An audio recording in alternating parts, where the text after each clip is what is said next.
Welcome, George. Thank you, Diane, for that wonderful introduction. Good morning, everybody. Like Diane said, my name is George Kennedy. Thank you for being here today. The session today is going to be Budget Season Boot Camp. This class is designed to help CAMs and board members with the tools and insights that they need to better manage and forecast landscaping budgets, one of your community's top expenses.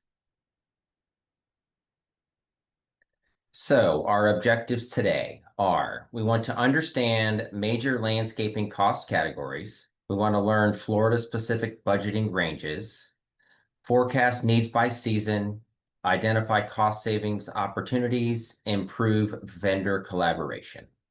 From budgeting basics to smart forecasting, cost saving ideas, and best practices for working with your contractor. We'll wrap it up with some key takeaways, and then we'll do a Q&A session followed by a 10-question quiz that we will complete together. Okay, why does landscaping matter? Landscaping is typically one of the top 3 line items in your HOA budget, as you probably well know. It impacts property value and curb appeal. Proactive planning equals smarter spending and better outcomes. So our goal really today is to align your landscaping investment with your community goals.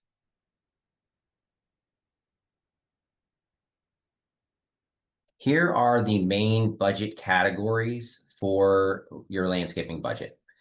Maintenance enhancements, water and irrigation management, pest control and fertilization, tree work, and emergencies.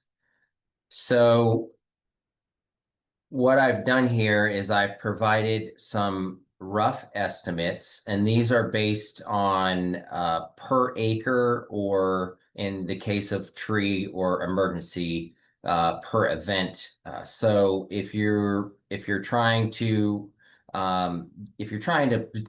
get a basic understanding of where do I start with my budget, then this is a good place. So these are Florida specific averages, and your numbers obviously may differ based on location, scale, vendor terms, but this just gives you a basic benchmark.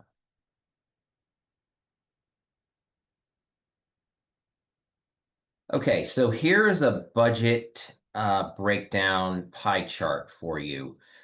These are averages across, based on our experience across Florida. So this is a common breakdown. You'll George, see that we can't see the maintenance slides. I'm sorry? We can't see the slides. What happened? Did they just go away? I see the budget allocation pie chart. Yep. Yeah. Okay. Okay. I don't see it. So that's okay then. Can everyone else see it? Okay. So I it can must see just be it. me. No problem then. Okay, we have a yes on seeing it. Thank you. Okay, good. Good, because I'm not very technically literate, and that would have been a disaster.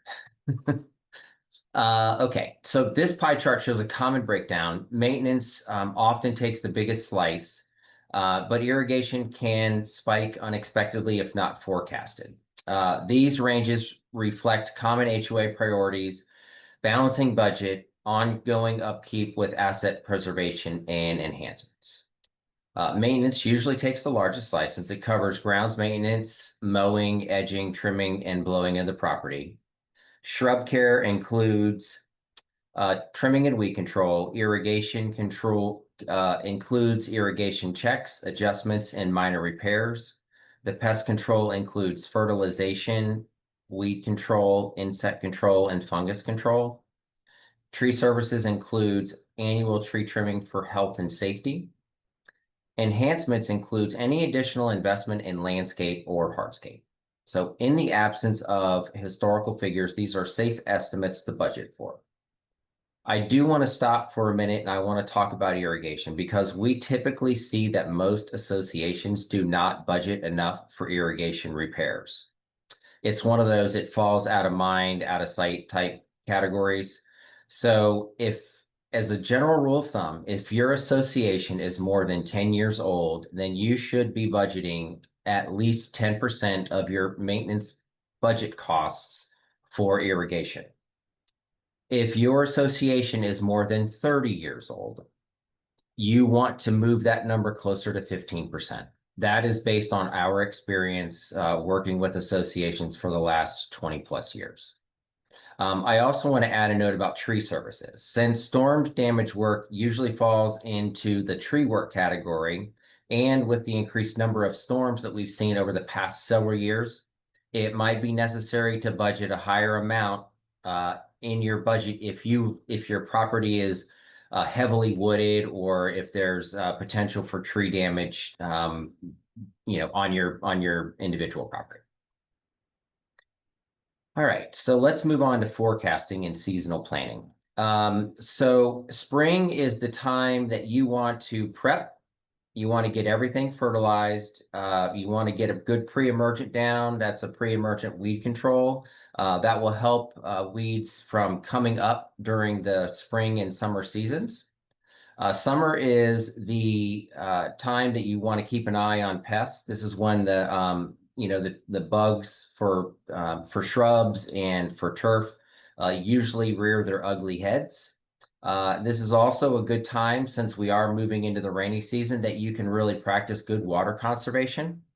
Fall is the time to start doing what we would call rejuvenation cuts or hard cutbacks. It's a good time to mulch and get ready for the next year. It's also a good time to plan anything for the winter. And then winter time is a good time to do all of your hard cutbacks on trees or trimming of trees. It's also a really good opportunity to start working on designs if you're planning any enhancements for the future. And then you'll notice here, I put on the side, summer, fall is what I consider to be the budget season. So right now we are already working with property managers on their 2026 budgets. So if you're not speaking with your landscape contractor currently, you should be, especially if you're planning any enhancements for the upcoming year. Okay. There are a difference in landscape costs. There's operating costs, obviously, and then there's capital costs. So your monthly ground services, your contracts for pest control, those types of things, those will normally be in your regular operating budget. If you're doing any renovations, if you're upgrading the irrigation system, if you're doing the big enhancement projects, those would most likely come out of the capital budget. Make sure that your team knows the difference. And capital projects are usually one time, and they often require board approval. Okay, so how do you prioritize the work on your property? This is the priority that should take place. Safety first. So if you have trip hazards on the property, if there's dangerous limbs hanging, or if you have trees dying, these are the types of things that should be budgeted for in the very first, on the budget. After that, you want to work on things that we call preservation. That would be irrigation leaks, erosion problems, those types of things. And then aesthetics is the last, and that would be, if you want to make improvements like adding annual color to your entry beds, or if you want to add landscape lighting, those are the types of things that would be under the aesthetics and priority number 3. So what I want to do now is I want to talk a little bit about some cost-saving opportunities. The first one is smart irrigation. I don't know how many of you are currently using weather-based controllers, but there is a huge opportunity for savings. Smart upgrades reduce water waste, and many areas offer rebates to offset installation costs. Technology in the landscape industry has evolved light years in the past decade. That includes technology and irrigation smart systems, which use weather to dictate irrigation cycles rather than a set schedule. As an example, we have a large property that last year saved over $10,000 on their irrigation bill in 2024 alone. So since we're talking about technology, I also wanted to just take a real quick second and mention a couple of other technologies that are of interest in the landscape industry and how they benefit you. So those are electronic lawnmowers and autonomous lawnmowers, or battery operated mowers and autonomous mowers. Half of our mower fleet now runs on batteries. We are also actively testing several different brands of electronic or battery powered handheld equipment. And recently we demoed a zero-turn autonomous mower that will mow more than 1 acre per hour. So these are all really exciting things we're in the landscape industry that we're all geeking out about right now. So you will see the benefits though. The feedback that we've already gotten from our customers is that they love the fact that the noise is dramatically reduced when we're on the property because you can barely hear the mowers even when they're cutting grass. And then additionally, it will reduce, it'll increase our productivity. We've seen studies that so far, if you're using autonomous mowers, you can reduce the amount of labor on a property in excess of 30% by introducing an autonomous mower. So what that does is that almost frees up one person on a 3-man crew to do something else, or in some cases, maybe even reduce the crew from 3 to 2. So potential cost savings for associations moving forward. Thank you for letting me geek out about that. Okay, opportunity number 2. Right plant, right place. If you've sat in on one of my seminars before, you'll hear me refer to this often. That is a state of Florida initiative that tries to get tries to get everybody really to use Florida native and Florida friendly species, and also space these plants properly so that when they're fully grown, they're not growing into each other. They're not causing people to have to go back in and remove plants because it's too full. So Florida native Florida plants and Florida friendly plants are not only drought tolerant, but they also reduce pests and they need less pruning over time as well. Okay, cost saving opportunity number 3, contract audits. We have witnessed in some instances where associations are requesting for areas of properties to be maintained on a weekly basis, and it may not be necessary. So if this is an area that's out of sight, out of mind, or an area that nobody uses, these are things that you might want to take a look at to say, does this need to be done every week, or can we get away with every 2 weeks? In some instances, you can save a considerable amount of money by switching from every single week to biweekly, or shortening the season from, instead of the typical mowing season in Florida would be from April 1st through October 31st. Sometimes you might be able to push that to where it doesn't actually start until May 1st, or it might stop with September 30th. So those are all things that that we're interested in talking to our clients about, and your provider should be offering that to you as well. Okay. Another cost saving idea is a line item review annually. Again, there might be something that's on your landscape budget for a particular year because it needed to be. Review that to see if it's necessary for subsequent years, or if it's something that can be taken out to potentially save you money. Let's see. Opportunity number 4, bulk buying. So you can save with multi-year contracts 5 to 10%. That's a number that I'm using because when we work with customers that want to do multi-year agreements, it will in fact save them 5 to 10% over 3 years. So if your budget is large like most people's are, it can save you a considerable amount of money. So it's one of those things that I always recommend when we're working with our clients, and it's something that you should ask your provider about. If you are a property manager and you manage multiple properties, you might want to talk also to your vendor. They might provide you with some level of discounts based on having multiple properties under your umbrella. So again, it's something that I would encourage just to have a discussion, even if it doesn't net you any real savings in the long run. You never know.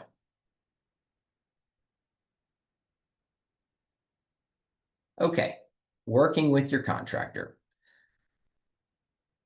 Best practices, clear service level agreements. If the service level agreements in the landscaping agreement that you have now are not specific enough, there's a lot of gray area that can lead to arguments and eventually a falling out between the landscape contractor and the property. So if I can't stress anything more than this, it would be make sure that you have service level agreements in place with your vendor that you both agree upon, so there's no miscommunication moving forward. I strongly recommend site walks. So our standard practice is for one of our account managers to walk every property every month and do a complete audit of that property. We then retain that information in our production system, so we have notes going back, in some cases, multiple years of what those property notes were on that particular month. So as a practice with us, we also will invite the property manager or a member of the board to walk with us if they want to, so they can witness for themselves some of the deficiencies that we might be seeing, or some of the areas of opportunity that we also might be seeing. If you don't have a landscape committee, I would suggest forming one if you have a large enough community to do so. It's a good idea to have seasonal contract meetings. Remember back, we talked about spring, summer, winter, fall as your 4 seasons. In addition to the monthly walks, it's not a bad idea just to have a 30-minute meeting with your contractor each season to talk about what's happening next season. Like, what are you planning? What are the types of things that we need to be aware of? And then utilize the experience of your contractor. Like I said, as Diane mentioned, I have a lot of credentials in this industry. Education is a foundation of the work that we do at our company, because we feel like if our employees are properly educated, they're less likely to make mistakes. I would like to believe that most of the landscape contractors in the industry subscribe to some level of that philosophy. So utilize the experience of your contractor, because they can be a real benefit if you allow them to do so. I also want to add that in an era when everyone else is trying to drive price to the bottom, it's important to remember that our field workers are the backbone of our company. They work hard every day in extreme conditions. So our goal as an organization is to provide a living wage to all of our employees. The lowest price isn't usually the best option.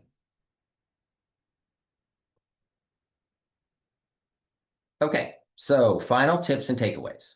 Number one, you want to be budgeting in Q2 or Q3. If you're budgeting in Q4, you're behind the 8 ball, and that's never good. And I'm sure I'm preaching to the choir on that. Track your costs year over year. This is something that I recommend because it will determine. So we mentioned irrigation earlier, and people under budget for irrigation. So if you have a large spike in your irrigation budget one year because of unforeseen circumstances, I would ask the contractor that you're working with, is this a one-time hit, or is this something that we need to be prepared for years to come? And in some cases, there may be incidents where that irrigation number might be elevated for a continued period of time. So tracking those numbers year over year will provide you with more insight into that. Build a 3-year plan for enhancements. So if you sat in on one of my sessions before, I always say, if you don't have a landscape plan in place, you need to have one. If you do have a plan in place, it's a great way to build out a 3-year plan for your enhancements. That might be, replacing certain areas that haven't been paid any attention to, and sometimes it could be upgrades, additions, outdoor kitchens, patios, those kinds of things for your residents. But having a 3-year plan in place allows you to budget properly. It also allows the contractor that you're working with to be properly prepared and to budget their time accordingly as well. Use smart technology for irrigation. These systems have come down dramatically in price. They're very affordable to the average association. In our experiences is that they pay for themselves usually within 18 to 24 months at the most. Partner with licensed professionals. So if you take nothing else, let these be your takeaways. They'll keep your community ahead of budget surprises. So at this time, I'm going to open it up for questions. If anybody has any questions, please put them into the chat, and Diane will let me know what they are. And then after the Q&A, we're going to do a 10-question quiz together to see how everybody did today and if they were paying attention. Okay, thank you. Anyone have any questions? Lindsay, any questions? I just want to make a comment as I'm sitting here and listening to George and Sean earlier. I'm appreciative that they're giving us information about budgets, because we know that we're right ahead of budget season coming up here. We know how that's a busy time for CAMs and board members. And so getting this intel a little bit sooner than normal, than what you may be experiencing in the past, I think it's just great content. George, good job.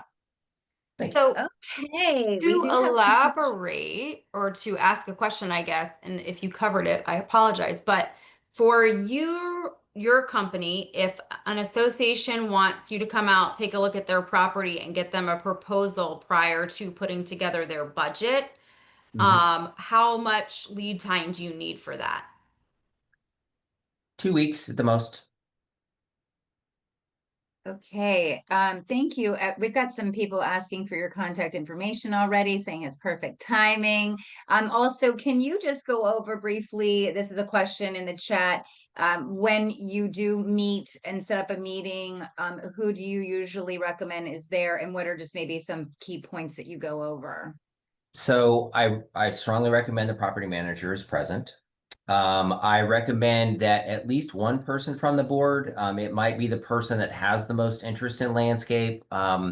If you can't get a board member present, and you do have a landscape committee, I would say at least one person from the landscape committee.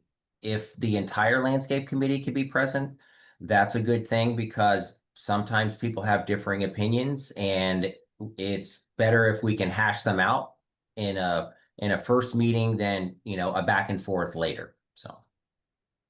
Awesome. Then we have a question. Do you have a recommendation for a single family home smart irrigation controller? Yes. So there's 2 that I would recommend. One is a Hunter system. Hunter is one of the major irrigation manufacturers. They have a system in place that works off of the Wi-Fi system in your house. It's relatively inexpensive, and it's fairly easy to install. Realistically, if you have an irrigation controller in place now, it's just a matter of replacing the old controller with the new controller, doing a little bit of setup, and then you're ready to go. There's another one called the Weathermatic system. It's a little bit more expensive than the Hunter system, but it also has more bells and whistles. It has an outdoor weather station that predicts the wet. So going back real quick, the Hunter station is based on the weather data that's available through NOAA in your area. The Weathermatic system uses a weather station attached to the outside of your house. So it's instead of just the local area, it's literally looking at where is that weather station in your yard to determine whether or not the system should be operating right now or not. So, and there's more levels of control with the Weathermatic system. So you can say, I want it to be really aggressive with my water savings, or I want it to be, very conservative with my water savings. And the system that Hunter has doesn't give you quite as much flexibility, but they're both great systems. Like I said, the Hunter's less expensive and it's easy to install. So I would start there if you're looking. Wonderful. Next question. Oh, and I just had an alert come on my computer, so I covered the question. What are strategies to account for too many irrigation repairs? Are there strategies or things to look out for as a layman so that us as CAMs can properly hold their vendors accountable? Good questions. Very good question. So for us, in what our normal practice is, we take a picture of the irrigation situation before the repair. So if it's a broken sprinkler head, it's a quick photo. If it's a major irrigation break, we will dig that area out so that you can see what's happening under the ground.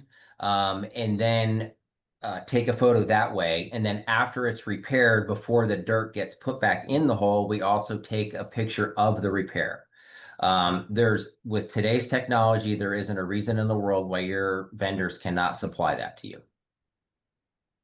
There is a question if you're available for HOA meeting. Yes, we do. We sit in on HOA meetings, not frequently, but we do sit in on them. And the feedback is that it's been very helpful to help with members of the association that might have questions and things like that boards or even landscape committees can't answer. Another question, the association is responsible for the landscaping and irrigation of townhomes. Any recommendations? So we would treat a townhome community the same way that we would treat any other community. It's just there's more sprinkler heads. So depending on how large the community is, there's more involved. The questions I would need to know are the individual townhomes controlled by one central controller located on the property, or is it individual controllers for each building? What's the water source? Those types of things. But if you wanted to call me and give me your specific scenario, we can have a conversation on the phone, and if you have some basic information, I could probably answer the question better, or if you needed me to come out and take a look at it, I could do that as well. I'll make sure to connect the two of you. Another question, a community is on well water and not normal irrigation with reclaimed water. What problems could this cause, if any? Can this be one of those situations where if it ain't broke, don't fix it? So wells present a unique situation. The first question is it a shallow well or a deep well? If it's a shallow well, the problems that you potentially will have are rust stains showing up on buildings, on sidewalks. If it's a community large enough, I would hope that they didn't put it on a shallow well, because shallow wells have very limited pressure. So I'll assume it's a deep well. What we find in deep wells occasionally is you'll find debris in the irrigation filter heads, which can potentially clog them up. So if your contractor's doing the monthly irrigation system check, as they should, if that's built into your agreement, then they should be cleaning those filters out if they're clogged when they come to do the system check. So those are really the two main things. The only other thing that you may need to factor in is the longevity of the well. Deep wells are typically going to last for 20 or 30 years without ever having an issue. But the well pump may go, and that's a fairly significant investment, because a deep well is typically about 150 to 180 feet below ground. So that well pump is going to be sitting probably 60 or 70 feet below the surface. It has to be pulled up to the surface to be replaced. So that requires a special rig to get it up there. So that's more expensive than just the typical like centrifugal pump, which is, the kind that you can buy at Lowe's or Home Depot. So that would be another thing that you want to factor in. Okay, any more questions before we go on to the quiz? Oh, yes, we do have one. Oh, no. Okay, let's see what we've learned.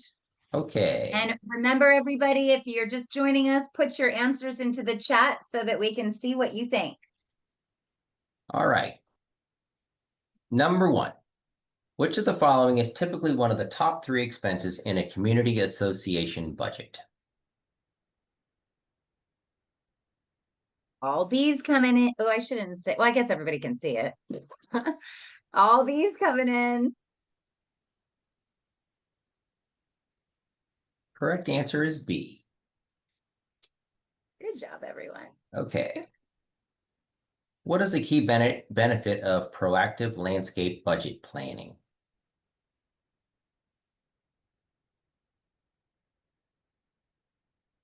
Lots of C's coming in. All C's.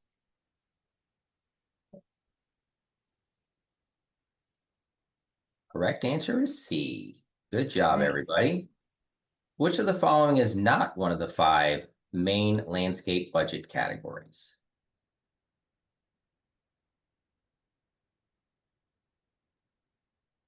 Again, bunch of C's coming in.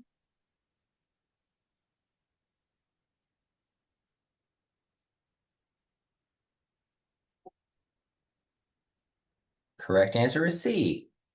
Again, good job. What's the average per acre annual cost for turf maintenance in Florida?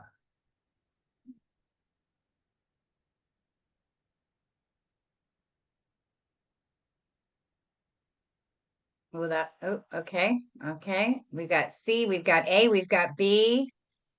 We've got everything coming in but D. Okay. The correct answer is C. $6,000 to $10,000. Okay. Next question. In the prioritization framework presented, what should be addressed first?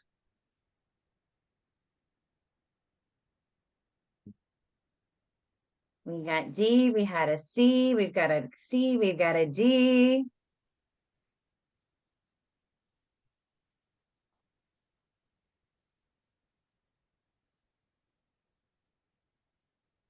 The correct answer is D. So safety should be addressed first. That would be tree issues that might be dead or limbs that might be hanging that could potentially hurt someone. Could be sidewalk repairs that need to be done so there's no tripping hazards, etc. What is the difference between operating and capital landscaping expenses?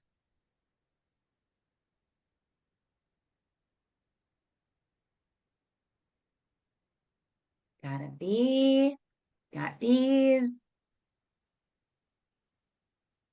All B's coming in. Okay, good. Let's see.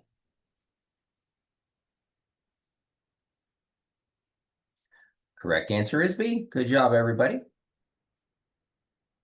Which season in Florida is the most appropriate for tree work and new landscape design planning?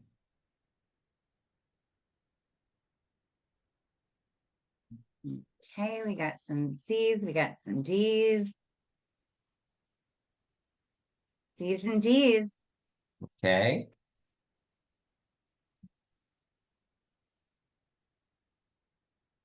The correct answer is D. So you can do if you're proactive, you can absolutely start in fall. That's nothing wrong with that. So the correct answer is D, but certainly if you want to be proactive, we're not going to turn you away if you want to come to us in August or October instead of waiting until December. So which technology can help reduce wastewater in irrigation systems?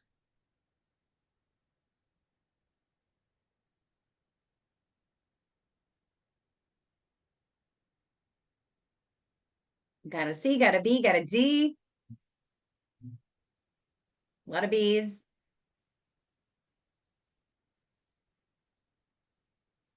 The correct answer is B, weather-based controllers. What is a recommended strategy to reduce costs in underused common areas?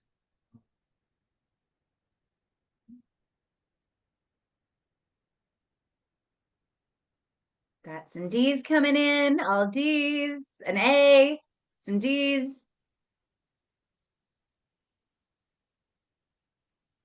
Lindsay, are you getting 100% on this? Of course. Of course. Okay, D. correct answer is D. All right, and the last one. Which of the following is a best practice when working with your landscape contractor?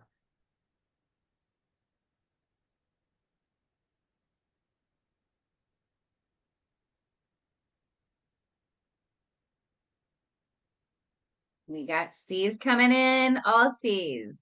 Okay, perfect. Let's see. Correct answer is C. Great job, Okay. everyone. Great job, everyone. Here is my contact information for those of you that were asking earlier. This is my office phone number and my email address. We will be sending out a copy of this presentation sometime in the next day or We'll two. send it within the week. You guys should have it. If you want it directly, go ahead and I'll put my email address in there as well.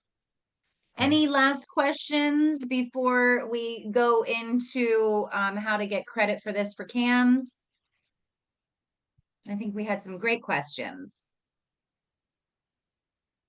Okay, everybody, thank you. Thank you very much for participating. I'm going to grab the information for you to be able to get credit for today.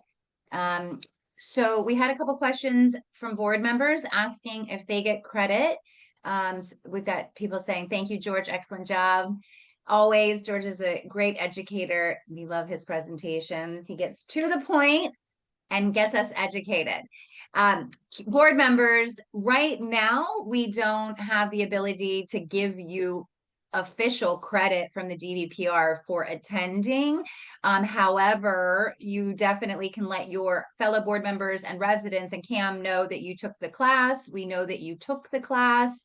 But CAMs, George is an official education provider from the DVPR, the Department of Business and Professional Regulation, and you will get credit today for this course for 1 OPP.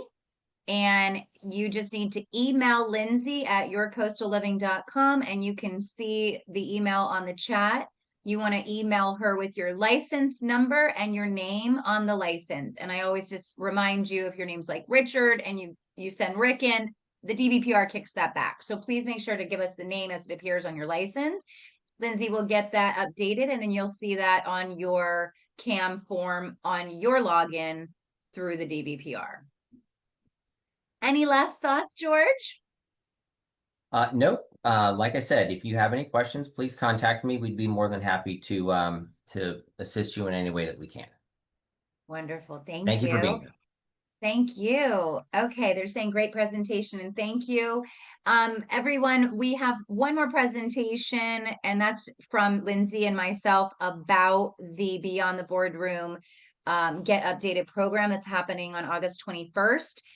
We'll go ahead and just take a quick 5-minute break at 11:30. We'll start a little bit early since we're ending a little early so that everybody can get on with their day. But we'd love for you to stay on just until 11:30, just for a quick update on what we'll be doing for more education for you and your board members. Thanks, everyone. We'll see you at 11:30. Thanks, George. Thank you. See you soon.